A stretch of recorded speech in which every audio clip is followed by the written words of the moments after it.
old farmer Tillman was known for his unusual ways. The other townsfolk said he was as old as the hills and his farm was as odd as he was.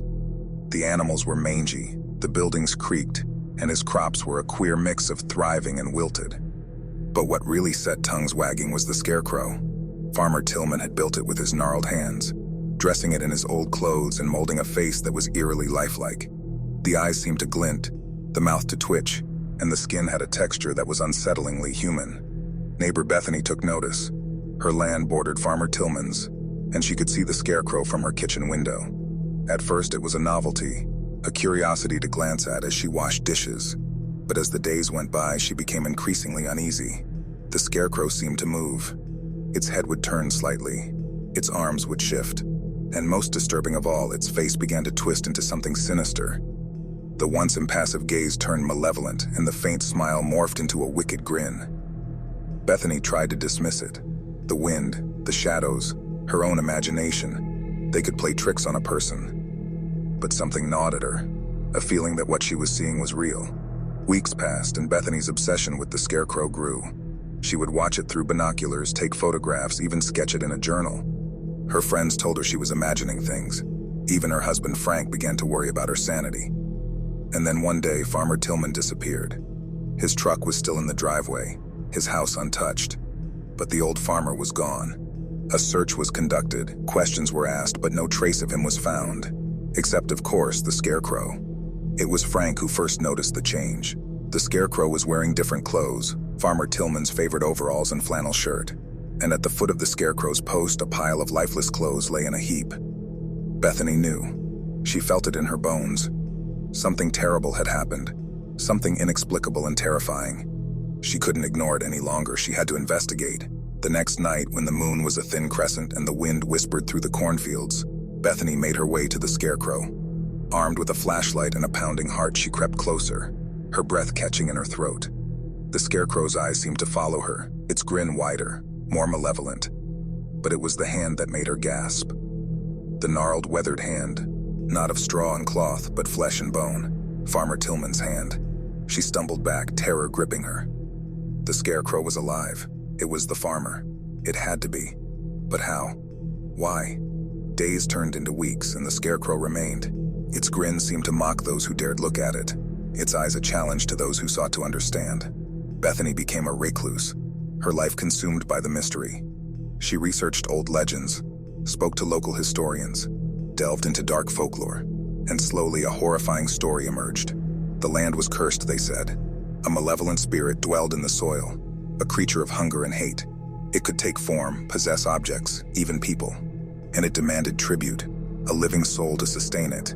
Had Farmer Tillman known? Had he built the scarecrow as an offering only to become the victim himself?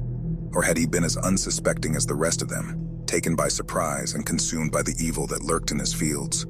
Bethany never found the answers. The scarecrow remained, a sentinel of horror, a testament to the darkness that can dwell in the most ordinary of places. The farm was abandoned, left to rot and wither, and the scarecrow stood watch, its grin a permanent fixture, its eyes an eternal warning. For those who dared to look, it was a reminder that terror can take many forms, and that sometimes, the most frightening things are those we create ourselves. And for Bethany, it was a lesson in obsession, a haunting memory that would follow her for the rest of her days. The scarecrow's face etched into her mind, its grin a chilling echo, its eyes a never-ending nightmare. For some stories have no ending, some mysteries no solution, and some horrors linger long after the last page is turned, waiting in the shadows, ready to strike when least expected. Such is the tale of the scarecrow, the farmer, and the neighbor who dared to look too closely. A story to chill the bone, a legend to whisper in the dark, a warning to those who seek to understand the inexplicable, and a reminder that fear is never far away, lurking, watching, waiting. Deep in the untouched heart of the forest, beyond the trails trampled by men, lived a creature known only to the oldest and wisest as Talipo. The creature was an enigma, half wild animal, half phantasm, described with trembling voices and hushed whispers. Its name was a fearful refrain, echoing in the shadows where men dared not tread. John Greaves, a hunter known for his relentless pursuit of game, found himself drawn to the mysteries of the forest. He was tired of the ordinary and the tame, and the tales of Talipo had reached even his skeptical ears. His curiosity piqued. He delved into the ancient books, unearthing the lore of a creature with dark, gleaming eyes and a sinuous tail more alive than the beast itself. Equipped with his trusty rifle and a dogged determination, Greaves set out to capture the Talipo. For days he wandered through the haunting woods, the trees gnarled like ancient hands reaching out to grasp him, and the wind whispering warnings he chose not to heed. On the fourth night, as Greaves sat by the campfire, a chilling cry echoed through the air. It was like no sound he had ever heard, a mournful howl, both animal and human, filled with sorrow and rage. His heart pounding in his chest, Greaves realized it was the call of the Talipo. He followed the sound, feeling it pull him deeper into the dark heart of the forest, the cries growing louder with each step. His senses sharpened, and his hand steady, Greaves felt the presence of the creature watching him, its eyes like burning embers in the blackness. At last, he found it. The Talipo was perched on a twisted branch, its body obscured by shadow, but its tail visible in the dim moonlight, swaying hypnotically. Greaves aimed and fired, missing the creature but severing its tail. The Talipo's scream was a sound from nightmares, filled with pain and fury. It vanished into the shadows, leaving behind only its severed tail, still twitching on the forest floor. Greaves, torn between triumph and unease, took the tail back to his camp. Its vitality intrigued him, and a wicked thought crossed his mind. He cooked and ate the tail, a grisly feast born of curiosity and defiance. But as he consumed the tail, the forest around him grew still, and the night seemed to darken, as if the stars themselves were turning away in horror. That night, as Greaves tried to sleep, the haunting cry of the Talipo returned. It was no longer a distant call, but a close, anguished wail. "Talipo! Talipo!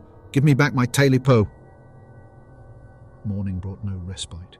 The cry followed him, relentless and inescapable. "Talipo! Talipo! Give me back my Talipo!" Greaves's nerves frayed, and his once steady hand trembled. He fled the forest, hoping to escape the phantom voice, but it pursued him, growing louder and more insistent.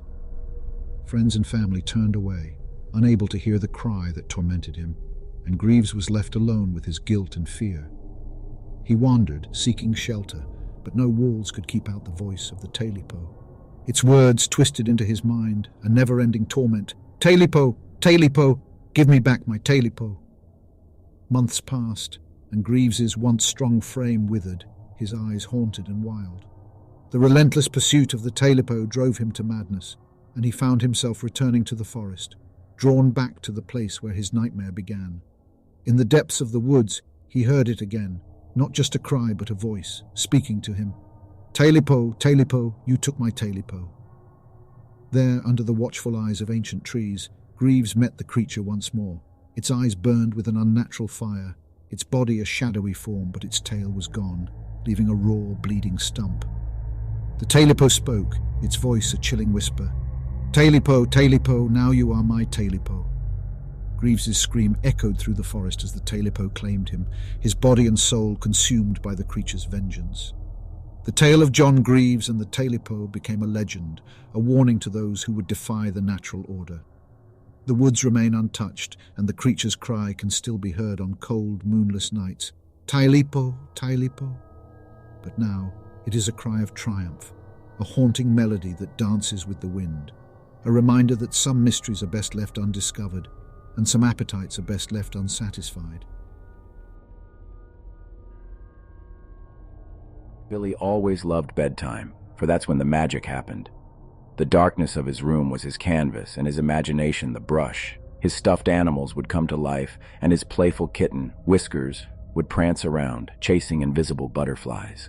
One cold night, as Billy was drifting into his dream world, he felt a soft poke near his hand, hanging down from the bed. Giggling, he thought it was Whiskers, playing her usual games. "Whiskers, you little rascal, not now," Billy whispered. But the poking continued. He fell asleep to the sensation, believing it was a comforting reminder of his pet's presence. The morning sun broke through the curtains, and Billy awoke with a smile, ready to find Whiskers and give her breakfast. However, when he looked under the bed, she wasn't there. He searched the entire house, calling her name, panic slowly creeping into his voice. His mother found Whiskers outside, looking disheveled but unharmed. Billy was confused, but relieved. How had Whiskers gotten outside? The doors and windows were closed, but he brushed the thought away, happy to have her back. That night, as darkness once again settled, the memory of the soft poke returned to Billy. He laughed at himself, figuring it was just one of those odd things that sometimes happened, without explanation.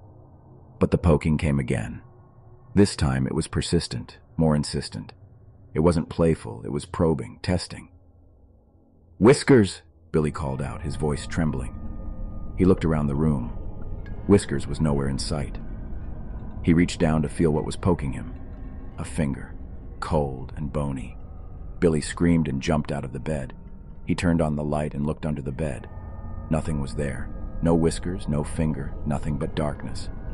His parents rushed in, calming him down, assuring him it was just a nightmare. But Billy knew what he had felt. It was real. The next morning, Billy's parents found Whiskers outside again. They were baffled but dismissed it as one of those unexplainable things cats do. Billy, however, was terrified. He knew something was under his bed, something that was not Whiskers, something that waited for the darkness. Days turned into weeks, and every night the poking returned. Billy stopped sleeping. He'd keep the lights on, sit against the wall, and watch the bed. But whenever he'd doze off, the poking would return, growing more and more aggressive. His parents, concerned and confused, took him to see specialists. They said it was his imagination, a manifestation of some childhood fear. They didn't understand. Billy's eyes grew dark, his face pale. The thing under the bed was wearing him down, waiting for something. But what? One night, as Billy was on the edge of exhaustion, the poking began again. But this time it was accompanied by a voice, a whisper so faint it was almost drowned by the howling wind outside. "Come, join me," it hissed. Billy's heart stopped. The room grew colder. The thing under the bed was calling him. Days turned into a blur. The whispering voice grew louder. Whiskers was found outside every morning, her eyes wide with terror. Billy's parents were desperate, helpless to the invisible terror that was consuming their child. And then, one dark, stormy night, it happened. Billy, driven to the brink of madness, finally gave in. The voice, the poking, the relentless terror broke him. His parents found his room empty the next morning. The bed was neatly made, the window closed, Whiskers outside, her fur on end. Under the bed, they found a small note, written in a shaky hand. "It's waiting for you too." Billy was never found. The room was locked, the house sold, the story forgotten. But sometimes, on dark, cold nights, when the wind howls through the trees, children in that town feel a soft poke from under their beds. And they know that something is still there, waiting for the night to fall again.